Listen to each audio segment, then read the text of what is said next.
Welcome to Blitzkrieg Pop edition 42, and welcome today to our guest, Helen Reddington. If you don't already know her, Helen is a musician, an author, and a filmmaker. Today, I thought it would be a good idea to chat about an aspect of your output, which Herman de Tollenaire signaled to us when he was on the show, which is to bring back to mind the contribution of women in punk rock from the amnesia of conventional popular music historiography. Your book, The Lost Women of Rock and Roll, Female Musicians of the Punk Era, was published by Equinox in 2012, and the documentary you directed with Gina, Stories from the She-Punks, Music with a Different Agenda, was released in 2018 and shown at the latest Rebellion Punk Music Festival last summer in Blackpool. And just a few things to add before we start our interview. On the cover of your book, there's a photograph taken by Caroline Kuhn of Tessa Pollitt, who's the best bass player of the Slits. And your book is in memory of Ari Up and Polystyrene, two beautiful women with an immeasurable ability to both entertain and inspire. Thank you so much for taking the time to chat with me today. I know you are in the middle of a tour, and in this regard, I hope that one day we can come to see you play somewhere in Ireland, at least. Welcome, Helen. In your book, you unveil the stories, contributions, and struggles of women who have been unjustly undocumented, overshadowed, and even forgotten in the world of rock and roll. And these women, instrumentalists, singers, challenged all sorts of norms and adversity to make their voices heard. And the film is the perfect accompaniment to the book, as we can actually see some of these women and listen firsthand to some of these stories. And I think it would be great to try and explore the connections between your book and the documentary. But let's start with the obvious question, which is, what inspired you to write The Lost Women of Rock and Roll? And what was your motivation for focusing on the often overlooked contributions of women involved with punk rock? Okay, well, the first thing is The Lost Women of Rock Music, not rock and roll. Yes, sorry. I actually had an issue with the publisher with the title because I thought it was quite negative, and they were really determined that that should be the title. So in the end, I decided to go with it because actually the book is about a period of really vibrant activity by women instrumentalists in bands. I mean, there were a lot of women in bands anyway, but what was very unusual at the time was the quantity of women who were playing male rock instruments. And as that time period got more distant in my own life, I became, I became a mum, and all of this kind of thing. When I was about 30, I decided to do an MA because I felt that being a mum was not doing my brain much good, and I needed to see what was there in my head. And I enrolled an MA at Middlesex University, and it was an MA in Performing Arts, and I decided to look through their library and see how many books there were about women in punk bands playing instruments, because there were lots and lots of books on different male subcultures and music scenes and things like that. And I searched and searched and could not find a single book. And I was absolutely astonished that something that had been so important and so unusual, you'd find a chapter here, not even a chapter, no, a paragraph. You'd find a paragraph in some book about a gig that somebody'd seen the Au Pairs at. You'd see the Raincoats mentioned sometimes, he's occasionally mentioned. But I thought, but it wasn't just those bands. The whole of my world of music at that time was filled with other women like me who were playing rock instruments. I was a bass guitarist. And gradually I realized, almost as a political statement, that the person who was going to have to do this was going to have to be me, to put people like me, and not just the famous, more famous, I mean, even the most famous female musicians weren't very famous, actually put them on people's radar and put them into those places, that place of learning, put them into history. So not to write something that was just an ephemeral book, oh, look at all these lovely ladies playing instruments, but actually to examine why we had been forgotten, and examine what it was about the punk subculture that enabled so many of us to pick up instruments and play them. And I actually got a job, which was very serendipitous. I applied for it one year and didn't get it and got really cross, and so I applied again the following year as a lecturer at the University of Westminster on a new pop music course that was starting up. And they wanted somebody like me because, number one, I'm female, but number two, I was a person who'd got bands off the ground myself and run them completely independently. Most of the staff there, apart from Michael Riley, who was in Steel Pulse, but most of the staff there were session musicians. And I was actually a band person, an untrained musician who'd picked up a bass guitar in the moment and got up and played it 2 days after picking it up, basically.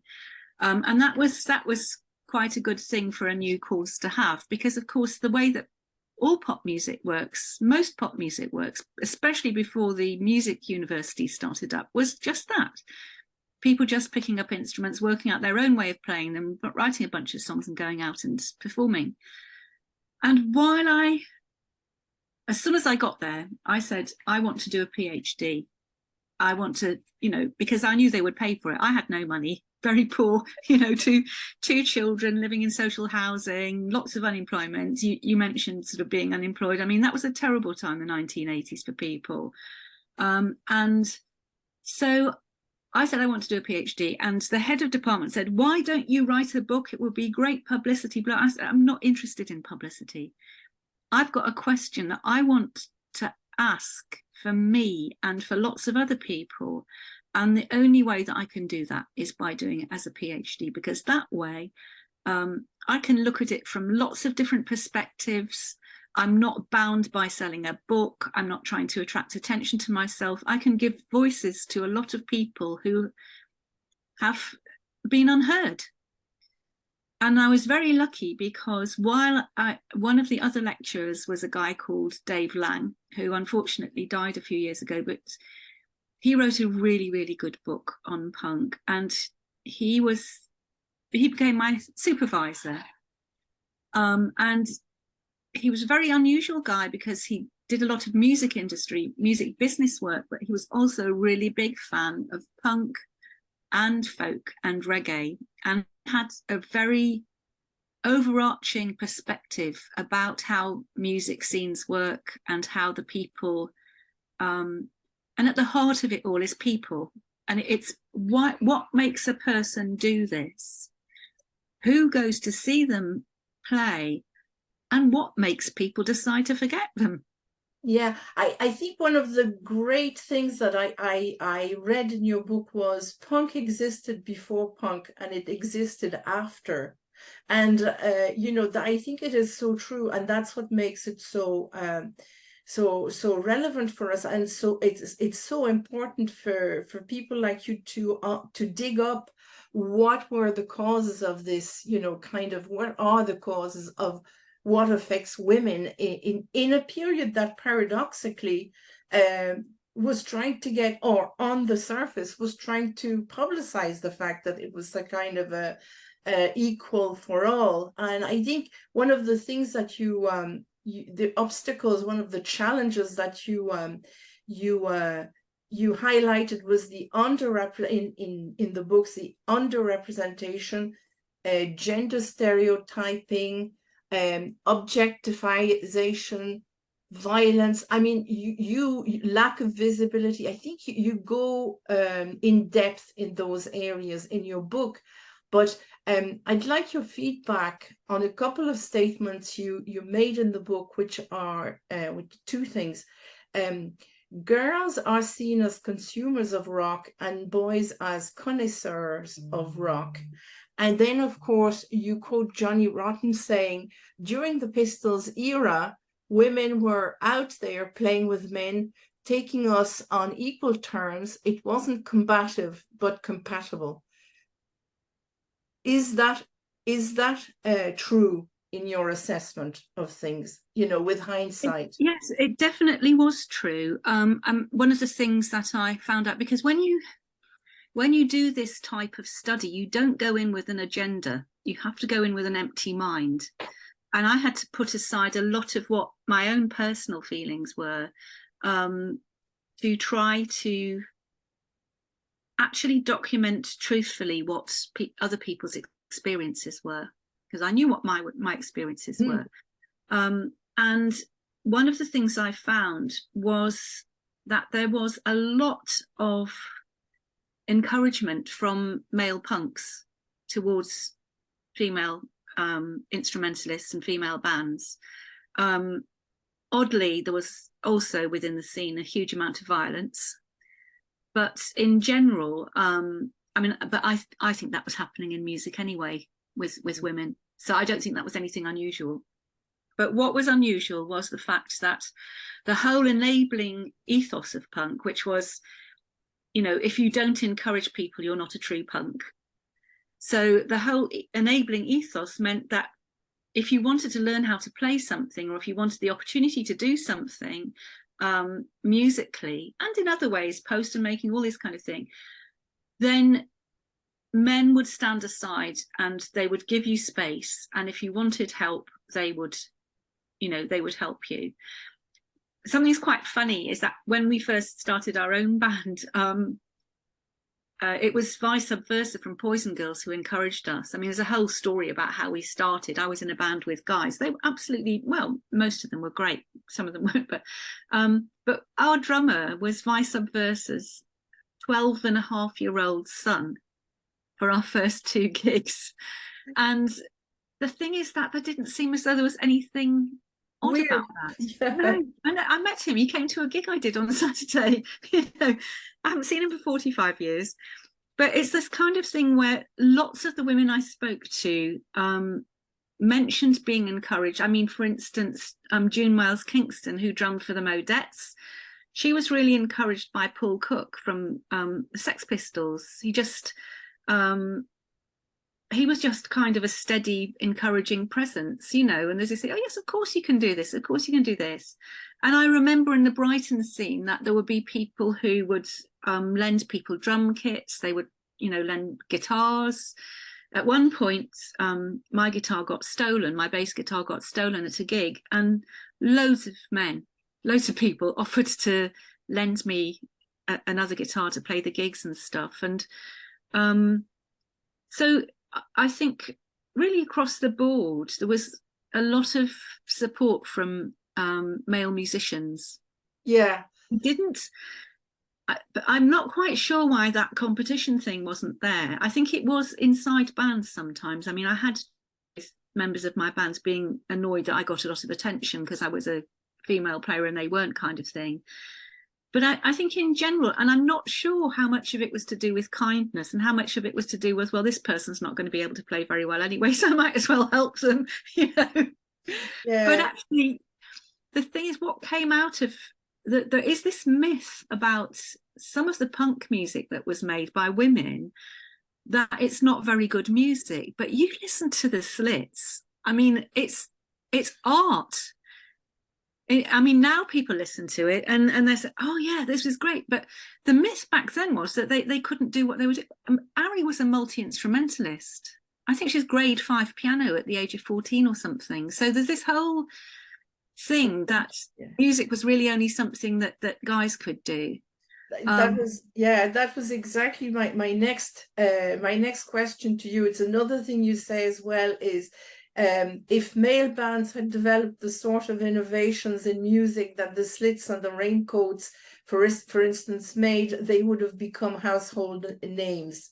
And I think that's, you know, you also emphasize in your book the competence, the musical ability of so many of these women. Would you like to maybe give us some background of how how innovative and accomplished musicians some of these women were, and how they were kind of, you know, how this was not put into the light by maybe some gatekeepers, as you call them. It wasn't highlighted by the press or even by people who were in that subculture. Was there a kind of rivalry? Because, you know, we want to see the positive, but I think we also need to see what, you know, why these women are not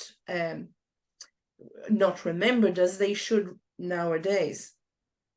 Well, there's a very broad spectrum of musicianship within the punk scene. Some were, yeah, I mentioned Dari was, you know, trained. But the thing that people often forget is that as music listeners, we're taking in information about the way that music works, the way that songs work, the way that people use pop music to speak. The sounds of things. I mean, a lot of the women I spoke to really listened to reggae a lot, and within dub reggae, and a lot of forms of reggae, the production of that music, no matter what subgenre of reggae it is very, very clear, and it's very unlike the other music forms that people will be listening to, like pop and like progressive rock, for instance, where the production is actually really muddy, and it's part of the point of it.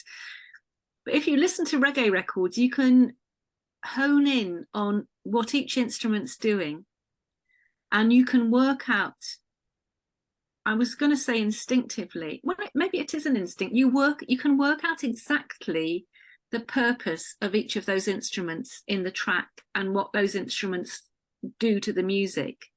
So with a combination of that and quite basic music skills, you can construct a fairly decent piece of music that communicates what you want to communicate to a group of people who really want to hear that. And people really wanted to hear what the women artists, songwriters, musicians, they wanted to hear what those people, what we said, as well as the way that we wanted to say it. Yeah. If you're watching a female musician and you're watching their fingers and you're listening to what's happening and you're thinking, I think that sounds a bit like reggae. And I know that Gina's sort of spoken about the way that she used shapes to, you know, write her bass lines and her guitar lines. And I think that worked like that for a lot of people. So circumventing the mystique of dots, all of those little dots, you know, that you see in written notation, circumventing that and just going for sound and message was a very easy and efficient route towards creating quite, you know, a lot of different types of music. Yeah, I think at one stage I had thought about talking to you a little bit further on. I think you say punk music for these women were from women, which is very different from rock music and pop music. I don't remember exactly the order, but I think that's the idea you're talking about. It's, you know, the difference for female or women instrumentalists, it was from women. It was an authentic expression. And also an authentic expression which did not fit exactly with the image that women had and still have, which is, let's put a woman in the band and it'll attract publicity. And one of the things Gina says in the book, and I thought, oh my God, I so recognize this, is like, she says, I'll just quote her, I never felt I was going to be a lady. I probably always had a freedom of growing up and a fear of growing up and getting old, and I still do. I don't have a handbag. Helen, I don't have a handbag. And I never want to have a handbag. When I read that, I thought, I so recognize that. And the point of her sentence is to say, I don't have the accoutrements of being a woman, and I'm completely label phobic about being a Mrs. or a woman. Not woman, but what woman between bracket represents. And I think that is the most, to me, that is such a close description of, you know, and explicitly made. I never really realized that. But to this day, I don't have a handbag. So maybe we could talk a little bit about the gimmicky aspect of, you know, what, you know, and the struggles, like somebody like Gay black-faced, because she was, let's put, you know, good looking in the band, and how she was mistreated by the press. Yeah. Well, I think if you don't obey the stereotypes of the way that you ought to look and behave, that's very difficult for people, for men, for male reviewers and journalists to take on board. And I mean, quite recently, I wrote a chapter about Oh Bondage Up Yours for an American book. And I went up to Liverpool to look through Falcon Stewart's archive, press archive, because I thought it was really one of the way that I could approach it would be to approach it via the way that polystyrene was seen by the press. And I was actually really shocked by the low levels of journalism, the things that people said about the things that men thought it was okay to say about her, you know, from the way that she spoke to the way that she looked to the ideas behind her songs. And yes, Gay has an absolutely terrible time, and it's really unfair that somebody should be singled out and treated like that. And I don't blame any, you know, that Mavis Baton, who was in a band called the Mistakes, and she wrote a book called Frock Rock about female instrumentalists in general across a lot of different genres of music. And she just said, you know, she didn't want to grow up and work in the factory where her mum works, you know. And I think there was a general feeling around that time. It wasn't that we didn't want to grow up, we just didn't want to grow up to be a woman, you know, because a woman was not a good thing to be. There was you had no power, you had no freedom. People weren't interested in what you said. They were only interested in you listening to them, buying their things. We were completely defined from the outside. And going back to what you said about the music coming from the inside, this punk gave women, and it wasn't just lyrics, but it was also sound. How do women want to communicate themselves through sound and through lyrics to other women and build a bridge or dig a hole through this mass of male mediation and just be really, really direct about what they feel, lyrics that reflects their own experience, and also a feeling of precariousness.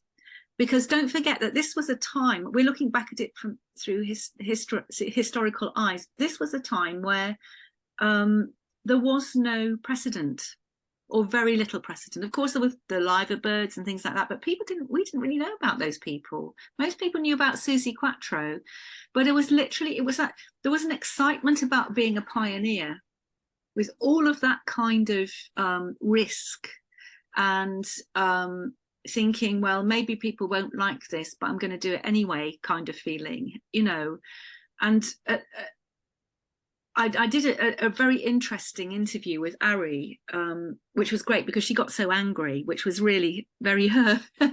But and she just said, look, we're almost like army vets because we have been through so much, and actually, unless you've been through that experience, it's very, very difficult to communicate what it actually felt like.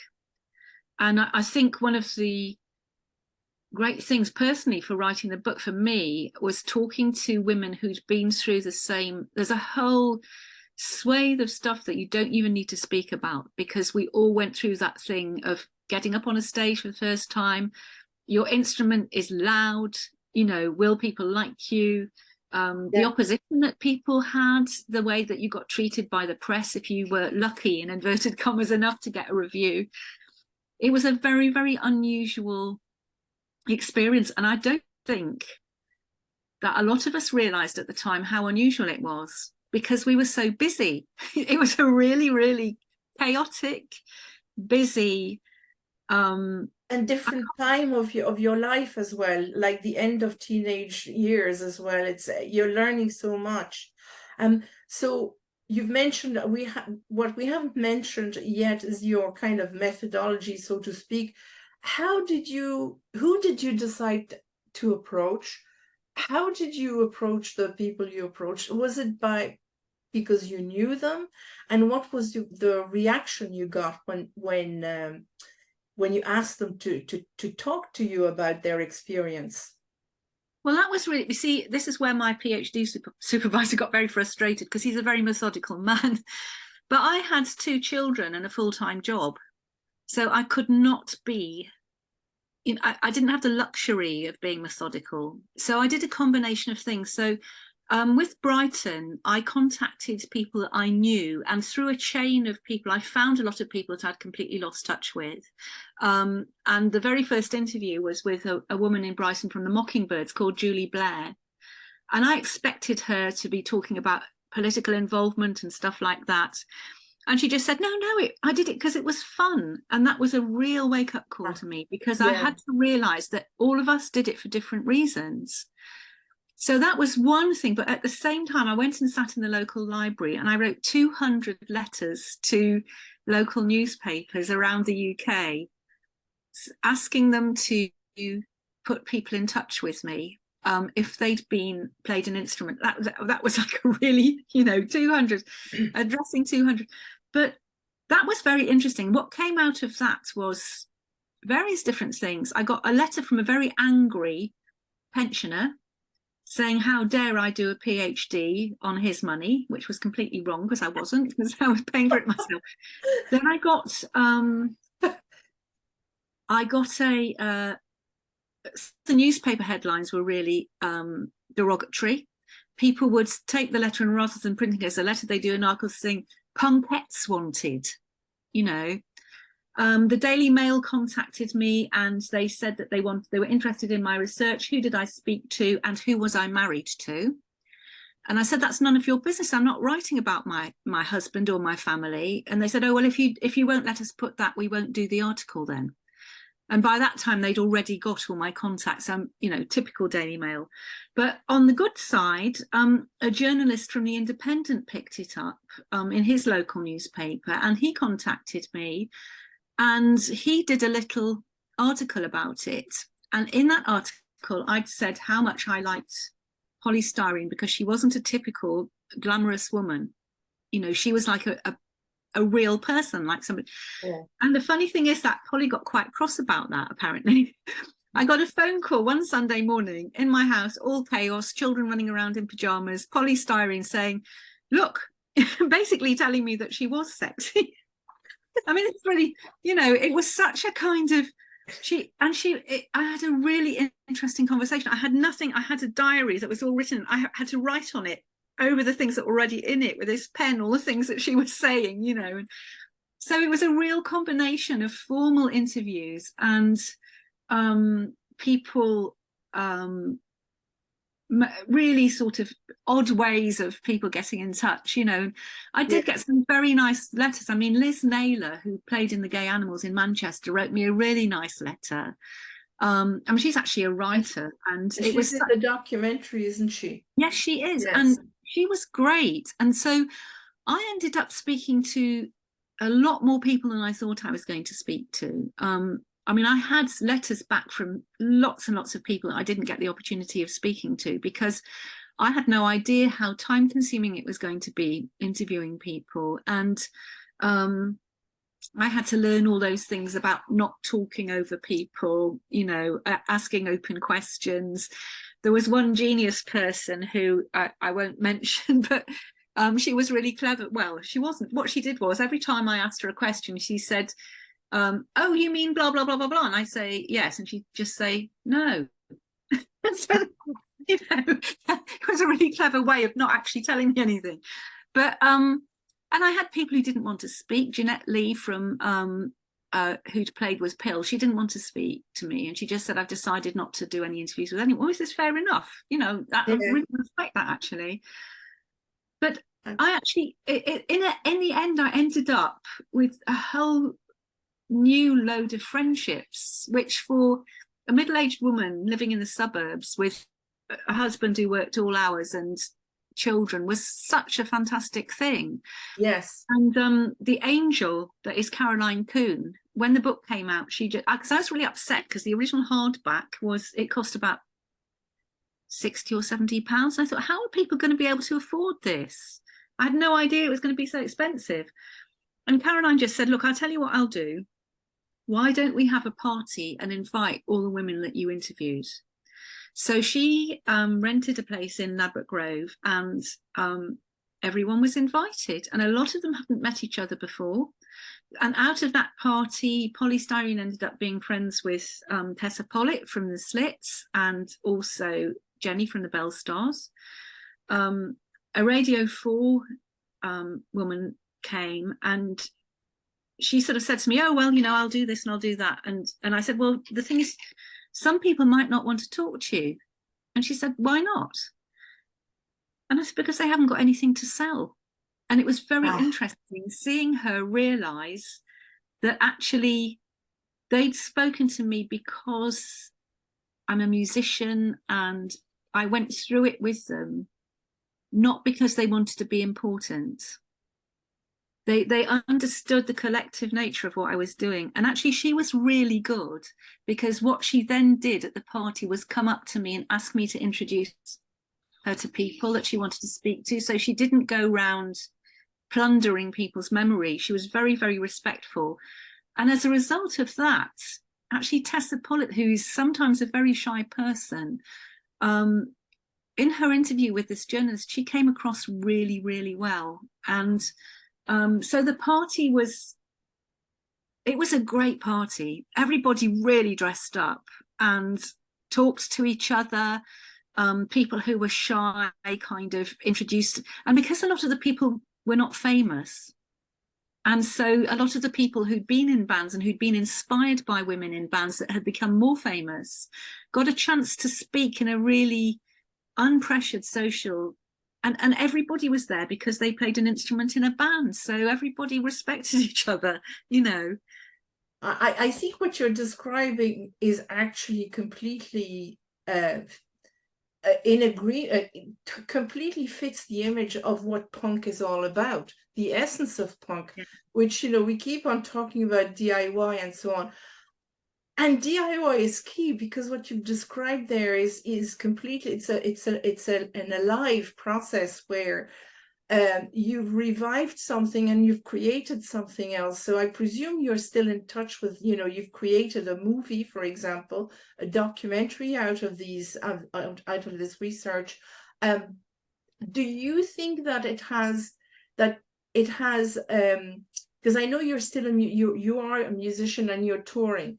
Do you think it has inspired some of these women you interviewed to maybe pick up their instrument again? Did they ever not, you know, did they ever stop playing guitar or another instrument? Because, and that's another aspect that I wanted to ask you about, which is when women join punk bands, was it in their mind something that they were going to do permanently? Or was it always something that was going to be temporary until blah, blah, blah? You know, strange thing that a subculture encourages so much creativity, and then it kind of petered out for the women in particular, because the men, some of the men are still there. You know, I've just gone to see Public Image a couple of weeks ago. They're still there and surviving. So that was my question. You know, what is there a thing where as you get older, you pick up your instrument again because you're not involved with bringing up children, and you go back to your youth.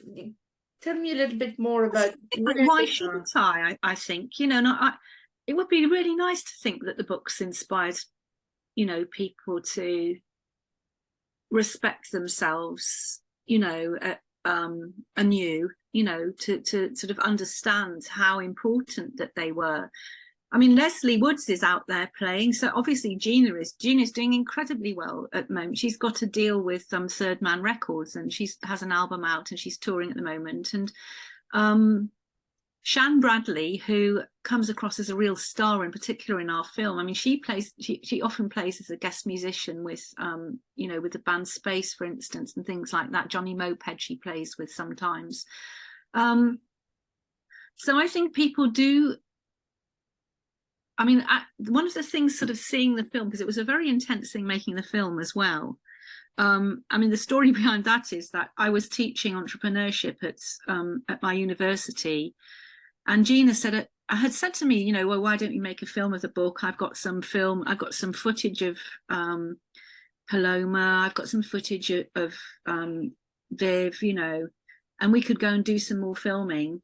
And just spontaneously, I said, well, let's go to the British Library and see if we can arrange a screening. I mean, why did I say that? I think because I've been telling students to just do it. So I made an appointment at the British Library, and me and Gina went down there, and we spoke to the music librarian, Andy Linehan, and he said, well, you know, the thing is that next year is the 30th anniversary of punk, and we're putting on a whole event, and I'll give you an evening. So even if you've only got 10 minutes of footage, I'll show it, and we'll build something around it. And he said, what's the film called? Oh, God, you know, and spontaneously I said Stories from the She-Punks, you know. And so we ended up having that booking to show the film with no film. So we had to really quickly, you know, contact lots and lots of people and film them. And we were filming on all sorts of different things, you know, sort of borrowed cameras and all this kind of thing. And literally we were editing it on the day of the show. But it was incredible because I think it must have sold out. The place was full, and we were sitting in the front row, and I just felt this wave of effect. As soon as the film, you could feel it. As soon as the film started, there was this wave of affection, and the first two people spoke, and I just thought, all of these women look so great. You know, we're all old, but everybody looks great. And aren't they fantastic? And I've been so busy kind of editing and sort of making a narrative and all this kind of thing. And I was absolutely gobsmacked. And, you know, we'd done other stuff like, again, at Gina's suggestion, which she said, why don't we all play Oh Bondage Up Yours at the end? So we got, I was working with a woman, Karina Townsend, and she's a sax player. And so she sort of could play the sax. Zoe Howe, who was interviewing us for she was interviewing me, Tessa, Jane from the Modettes, and Gina. And I knew that she was a drummer. And I didn't ask her in advance. I took down some drumsticks, and we got a box from the bar. And just before the screening, I said, you know, Zoe, would you mind drumming to Oh Bondage Up Yours? Oh yes, you know. And a friend of mine, Terry, came and played it. You know, so we put it together really quickly. My daughter, she sat there and she made lyric sheets out of blackmail writing, and she did that on a piece of paper. And I took that down there, and I'd kind of forgotten about it. It was all very chaotic organising. And the publicity guy, the events bloke, said, oh, what's this? Is this the lyrics to Oh Bondage? And I said, yes. And she said, oh, I'll photocopy this. So he took it off and put a copy on everybody's seat. So when we'd finished the film and when we'd done the Q&A, we all got up on stage and we played Oh Bondage, and we did a sing-along. Oh Bondage. Which was a fantastic tribute to Polly, because of course she wasn't there, you know. Yeah. And in the film, I realised also, and it's probably because both me and Gina, we laugh a lot, you know, and we'd chosen, if you listen to the content of those interviews, that it's very severe, it's quite dark, but actually it's told in a very it's van talk, really. You know, oh God, do you remember when this happened? People are sort of reminiscing in a very funny way about some very terrible things that happened to them. Yeah. And you know, sometimes people say, well, you know, it's a bit too long, you need to have this, you need to have music. We couldn't afford to have music. We couldn't afford it. It's done on no budget at all. Yeah. I think the only budget was my petrol to go to Birmingham to interview Jane Munro from the Au Pairs. And of course, my car broke down on the way back, you know, no old car, all of the stupid things that happen. But we just had this drive to do it and to complete it. And it's the same as the kind of punk thing. It's just this kind of drive that if you let your drive rip and you don't cap your own activities, you don't say, oh, I can't do that, I can't do that. Yeah. If you sort of think, well, I can do this. Yeah, I was going to add to the documentary, what's really, and why people should really watch it, it's not just what is being said, it's the facial expressions. I thought some of the facial expressions just punctuated what the women were saying so nicely. I really, really enjoyed the contributions from the Modettes, for example. I thought the facial expressions were incredible. I was reading a little bit about how you got some little bit or no money to make that documentary, and you know, some of the fun. Maybe you'd like to talk about the difficulties in getting funds for that. I think you might know what I'm referring to. No, I think you said at one stage, I'm sorry, we can't offer you a bank account. We were like, why? And he said, well, you could be laundering money or you could be making a porn film. We'd said we're academics, we're making this for academic purposes. I think that was quite hilarious. You know, that was our second interview with Metro Bank. We'd gone down there looking very businesslike. We'd done one interview and then they called us in for another one. And they said that we were making a porn film. And then we did some music. Actually, Gina put one of the tracks on her new album, but we did some music. I had a song called Women of the World that had a kind of scratch choir on it. And Gina had this song, I Play My Bass Loud. And we tried to sell those tracks. But the thing is that we were selling it to people who had no money. And so we were hoping somebody would pay £100 or something, but people were paying £1. Yeah. So I think we made about sort of six. I think we made six. I know how much we made. We made £69. You know, wow. So that's not going to make a film, is it? And I was quite happy with it. I'm just reminding our audience it's 2018 we're talking about. Yes, that's right. Yes. Yeah. And then the next thing, so we tried. Somebody from BBC4 was interested, but then BBC4 said, you know, television. Then they said, oh, we've already done something on punk. So that was that sort of thing happens. I'd managed to persuade the publisher of Oh Bondage Up Yours to let us use the track for £50. And I only thought the film was going to last for a year. And so when I phoned up to renew it, that guy had left and they suddenly wanted thousands and thousands of pounds. So the reason it hasn't come out on general release yet is because that ran out and we didn't have the money to pay the thousands of pounds. So, but eventually me and Gina were jamming and Lindy Morrison came over from Australia to play with, and I was supporting a band called The Girl with a Replaceable Head that she was playing with. And my partner just said, well, why don't you ask her to play on the track that you did with Gina? So she did. And so that is now our theme music. I mean, the film's going to be released quite soon, I think. So we had all of these failures to make money. One good thing that happened was my then employer, the University of East London, I put in an application for a half sabbatical and also to employ a student to clean up the sound a bit because it was very, very muddy. It was recorded all over the place. It's still quite muddy, but he was very good at making it more audible. My part sabbatical turned into a nightmare in itself because I fell over on the NHS march and broke my elbow. So it's like, you know, there was a lot of overcoming things to get this all done. But what was nice was, so this was after the British Library screening, Dock and Roll picked it up. And we eventually ended up going on tour. We went to Belfast, we played it, we went all over the place. Wherever people invited us, we would go. and we'd talk about the film, and sometimes we'd play a bit of music. We played some music in Manchester, and that was a really great kind of seal of approval for us, because we realized we'd made a documentary that was a documentary, and it validated what we'd done. Yeah. It's recently been shown in Berlin, and at the moment we're just sort of showing it where people invite us to show it. But it will have more of a life. And one of the things that happened, you know, it's because Gina's a filmmaker anyway. I think she was quite the sort of DIY nature of it, I think, was quite difficult to start off with. But in Berlin, somebody turned around to her, the guy who put on the event turned around and said, it's the perfect film for the type of music, because the whole way that it's come about, the way that it's put together, completely matches the way that punk was, you know. It's created out of love. It's created out of a necessity to allow people to tell their stories, to encourage people to tell their stories and put their own experiences into the history books.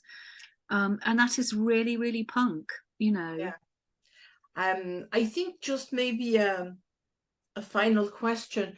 Is there a happy ending? Do you feel that the punk women in bands had an influence? Because I think if you look at the scene now, there are many more women on the musical scene than there were in the days, let's say the late 70s, early 80s. Do you feel that punk in any way kind of channeled or changed things for women in a certain way? Or is it I mean, at the time, at the time I was so angry. I mean, that's why I wrote the book. I mean, I'm not a writer, and you know, that was quite difficult to write, to do the PhD. I was so angry that everyone had ignored this really important thing, and then there seemed to be nothing, and then Riot Girl happened. But again, that was a slightly different, but it was still very empowering for women, but from a different perspective. And it almost seems as though these things well up, you know, almost like sort of mushrooms after the rain or something. You get this mushrooming of interest and empowerment. And I think my big hope is, because I do know that the journalists weren't, but the Riot Girl people were aware of punk. And I do know that, you know, possibly the journalists aren't aware of how important Riot Girl and punk were to what's happening now. I know that they have been, and what I'm really hoping is that the tide doesn't recede again, and that we don't lose all of these female musicians, you know, because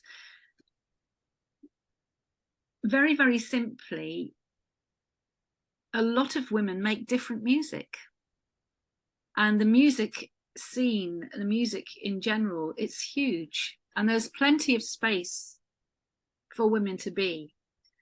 And the idea that women should be active music makers and remain active music makers of time is really, really important. Yeah. Thank you very much, Helen. I think we'll just conclude on for this time anyway. I hope you'll come back to talk to us about your personal music, and I want to wish you good luck with the rest of your tour. And it's been a pleasure to hear your insights, your stories, your experiences, and I really hope that the playlist we are preparing will illustrate our chat, and it'll be a small step for our audience to discover or rediscover the forgotten women of music history. Thank you very much, Helen. Thank you very much too. Have a good day. Have a good day too.